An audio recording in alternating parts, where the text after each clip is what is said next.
बिस्मिल्लाहिर्रहमानिर्रहीम। Hello viewers, अस्सलाम वालेकुम। उम्मीद करती हूँ आप सब लोग ठीक होंगे।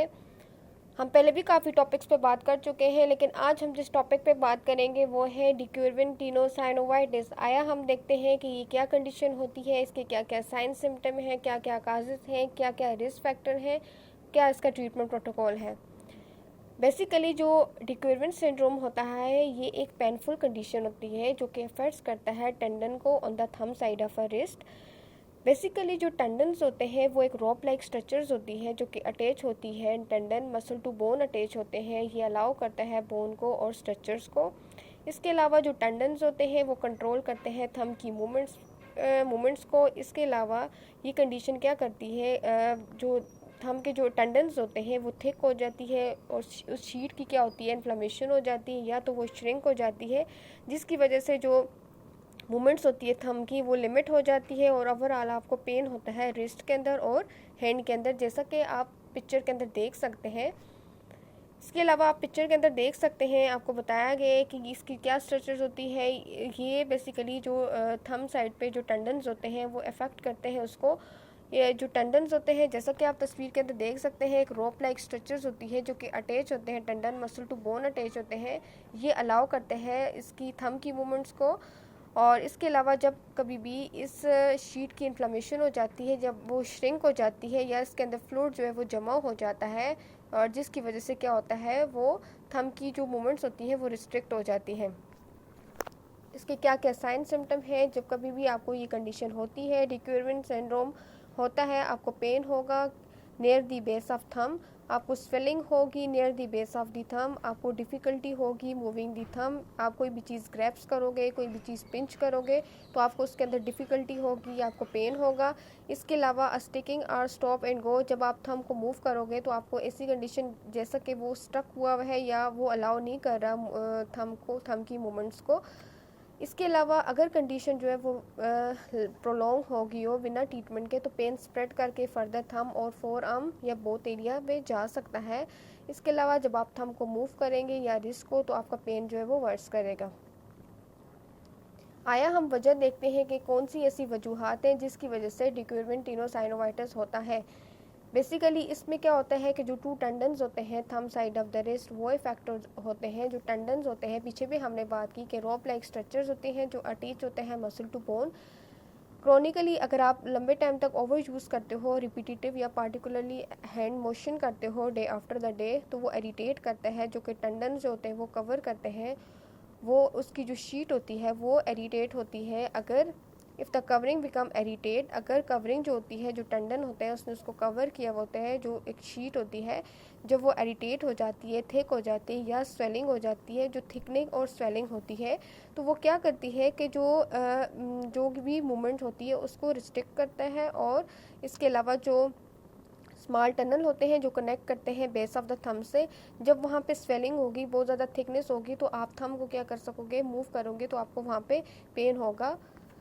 इसके अलावा अदर क्या वजह हो सकती है डिक्यूरविन टीनोसाइनोवाइटिस की। आप कोई भी इन्फ्लेमेटरी अर्थराइटिस है, यानी इन्फ्लेमेटरी जॉइंट के अंदर कोई भी इन्फ्लेमेशन हुई है, या रिमोटाइड अर्थराइटिस है। रिमोटाइड अर्थराइटिस में भी क्या होता है कि जो ये ऑटोइम्यून डिजीज़ है ये अफेक्ट करते हैं स्पेशली स्मॉल जॉइंट को, और ये क्या है, ये इन्फ्लेमेटरी कंडीशन है। इसके अलावा डायरेक्ट कोई भी इंजरी हुई हो रिस्ट पे या टेंडन पे, तो वहाँ पे क्या काज हो सकता है, स्कार हो सकता है, और जो कि रिस्ट्रिक्ट करता है मूवमेंट्स ऑफ टेंडन। इसके अलावा फ्लूइड रिटेंशन, मतलब वहाँ पे बहुत ज़्यादा फ्लूइड एक्यूमुलेट हुआ है, जमा हुआ है, या फिर कोई भी चेंज है हार्मोन के अंदर ड्यूरिंग प्रेगनेंसी, तो ये भी एक वजह हो सकती है जिसकी वजह से डिक्यूरविन टीनोसाइनोवाइटिस हो सकता है। इसके अलावा रिस्क फैक्टर्स आ जाते हैं, एज भी एक फैक्टर्स आ जाता है। किन एज के लोगों के अंदर होता है, जिन लोगों की एज बिटवीन 30 टू 50 हो, हाई रिस्क हो सकते हैं डेवलपिंग द डिक्यूरविन टीनोसाइनोवाइटिस। टीनोसाइनोवाइटिस का मतलब ये होता है कि जो टेंडन होती है या साइनोवियल फ्लूइड साइनोवियम होती है उसकी इन्फ्लेमेशन हो जाती है। इसके अलावा कंडीशन मोर कॉमन जो है वुमेन के अंदर होती है। इसके अलावा जो प्रेग्नेंट वुमेन होती हैं उनके अंदर भी ये जो है वो एसोसिएट करती है, उनके अंदर भी ये कंडीशन हो सकती है। मतलब उनके अंदर भी ये कंडीशन होने के चांसेस हो सकते हैं। इसके अलावा जो फीमेल जो है वो बेबी केयर करती हैं, यानी उनको लिफ्ट करती हैं चाइल्ड को, या रिपीटेडली उसके अंदर जो है वो थंब इन्वॉल्व हो रहे होते हैं, तो वो भी एक फैक्टर हो सकता है जिसकी वजह से ये कंडीशन हो सके। इसके अलावा जॉब या हॉबीज़, आप अपनी जॉब के अंदर या फिर आपकी कोई इस तरह की एक्टिविटीज़ हैं जिसमें आप बार बार रिपीटेटिव हैंड या रिस्ट की मोशन करते हो, तो ये कंडीशन भी जो है वो कंट्रीब्यूट कर सकती है जिसकी वजह से आपको टेनोसाइनोवाइटिस हो। आया हम इसकी कॉम्प्लिकेशन देखते हैं कि क्या क्या कॉम्प्लिकेशन हो सकती हैं। व्हेन डिक्यूरवेंट टेनोसाइनोवाइटिस गोज अनट्रीटेड, अगर आप इस कंडीशन को ट्रीट नहीं करोगे तो आपको डिफ़िकल्टी होगी जब आप हैंड और रिस्ट को प्रॉपरली यूज़ करोगे। इसके अलावा जो रिस्ट में क्या होगी, जो रेंज ऑफ मोशन होगी वो लॉस हो जाती हैं। इसके अलावा क्या क्या डायग्नोसिस है, आप कैसे डायग्नोस करोगे कि पेशेंट को रिकरेंट टेनोसाइनोवाइटिस है। सबसे पहले तो आप उसको एग्जामिन करोगे हैंड को। अगर आपको पेन फील होता है या प्रेशर अप्लाई करते हो thumb side of the wrist. इसके अलावा टेस्ट कौन सा ऐसा फिजिकली टेस्ट होता है जो परफॉर्म किया जाता है कि इस पेशेंट को डिक्यूरवेंट टेनोसाइनोवाइटिस है। सबसे पहले जैसा कि आप तस्वीर के अंदर देख सकते हैं, ये पोजीशन होती है, पेशेंट अपने थंब को क्लोज करता है, इसके अलावा अपनी फिंगर्स को क्लोज करता है और अल्ना डेविएशन करता है। जैसा कि आप देख सकते हैं पिक्चर के अंदर, तो अल्ना डेविएशन करेगा तो पेशेंट को इस एरिया पे क्या होगा, स्ट्रेच फील होगा। अगर पेशेंट पेन की कंप्लेन करता है तो इसका मतलब है टेस्ट पॉजिटिव है। ये तरीका होता है टेस्ट परफॉर्म करने का। आप बेंड करते हो अपने थंब को अक्रॉस द पाम और हैंड को बेंड करते हो फिंगर्स को ओवर योर थंब, और जब बेंड करते हो रिस्ट को टुवर्ड्स योर लिटिल फिंगर। अगर आपको पेन होता है thumb side of your wrist तो इसका मतलब है ये टेस्ट पॉजिटिव है। इसके अलावा ट्रीटमेंट प्रोटोकॉल क्या देंगे कि पेशेंट को रिकरेंट टेनोसाइनोवाइटिस हो गया है तो अब उसको क्या ट्रीटमेंट प्रोटोकॉल दोगे आप।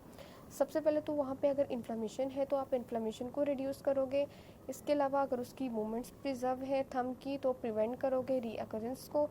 अगर ट्रीटमेंट स्टार्ट कर लिया आपने अर्ली या इम्प्रूवमेंट आ रही है विद इन 4 to 6 वीक, अगर रिकरेंट टेनोसाइनोवाइटिस स्टार्ट हुआ है ड्यूरिंग प्रेगनेंसी तो सिम्टम आपको मिलेंगे and around the either pregnancy और ब्रेस्ट फीडिंग। क्योंकि इस तरह भी होता है कि बाज़ात जब मदर्स होते हैं वो बेबी को किसी भी ऑकवर्ड पोजीशन के अंदर लिफ्ट करती हैं और जिसकी वजह से जो है वो उसकी थंब एरिया जो है वो इन्वॉल्व होता है और उस पर भी प्रेशर आ सकता है, ये भी एक वजह हो सकती है। इसके अलावा थेरेपीज़ आ जाती हैं। अब क्या थेरेपी दोगे डिक्यूरवेंट सिंड्रोम के पेशेंट को। सबसे पहले तो थंब की मूवमेंट अगर रिस्ट्रिक्ट हो तो आप उसको इमोबिलाइज रखोगे, इमोबिलाइजिंग कराओगे थंब एंड रिस्ट की। इसके अलावा आप स्ट्रेट रखोगे उनको और स्प्लिंट या ब्रेसेस वगैरह पहनाओ क्योंकि अगर आप स्वेलिंग है तो स्वेलिंग के अंदर आप जो है वो उसको क्या करोगे, रेस्ट करवाओगे ताकि इन्फ्लेमेशन कम हो सके। और इसके अलावा जो कि मुख्तलिफ ब्रेसेस या स्प्लिंट्स वगैरह आते हैं जो कि हेल्प करते हैं और रेस्ट करते हैं टेंडन को। इसके अलावा जो भी रिपीटेटिव थंब की मूवमेंट्स हैं उनको अवॉइड करेंगे जब आप पिंचिंग जब आप पिंच करते हो थंब के साथ या फिर आप मूव करते हो रिस्ट को फ्रॉम साइड टू साइड। इसके अलावा अप्लाई करोगे आइस, अगर वहाँ पे इन्फ्लेमेशन है तो आप उस पर अप्लाई करोगे ताकि वहाँ पे जो इन्फ्लेमेशन है वो रिड्यूस हो सके। इसके अलावा अगर सब ट्रीटमेंट प्रोटोकॉल फेल हो गए हैं तो आप क्या करोगे, सर्जरी करवाओगे। सर्जरी बेसिकली मोस्ट कॉमन जो है वो सीरियस केस के अंदर रिकमेंड की जाती है। Surgery is outpatient in the procedure, surgeon inspect करता है sheet surrounding the involve tendon and open the sheet to release the pressure. Most serious condition के अंदर जो है वो सर्जरी रेकमेंड की जाती है। सर्जन क्या करेगा, पहले फिजिकली उसको इंस्पेक्ट करेगा और इसके अलावा जो टेंडन्स होते हैं ओपन करते हैं शीट को और रिलीज़ करते हैं प्रेशर को ताकि वो जो है वो फ्रीली टेंडन्स मूव कर सकें। इसके अलावा आपकी जो हेल्थ केयर प्रोवाइडर्स होते हैं, आप बात करते हैं आपने कैसे उसको रेस्ट में रखना है, कैसे उसकी स्ट्रेंथन एक्सरसाइज करनी है, रिहेबिलिटेशन आ जाती है आफ्टर सर्जरी। इसके अलावा सर्जरी के बाद आपने फिजियोथेरेपिस्ट या फिर ऑक्यूपेशनल थेरेपिस्ट से मिलना है आफ्टर सर्जरी। वो आपको टीच करेंगे कि आपने कैसे स्ट्रेंथन एक्सरसाइजेस करवानी है और कैसे आपने हेल्प जो कि आपको हेल्प करती हैं एडजस्ट करने में, डेली रूटीन की जो भी एक्टिविटीज़ हैं आप वो कर सकें और आप जो भी आपको प्रॉब्लम है उसको प्रिवेंट कर सकें। Thank you so much.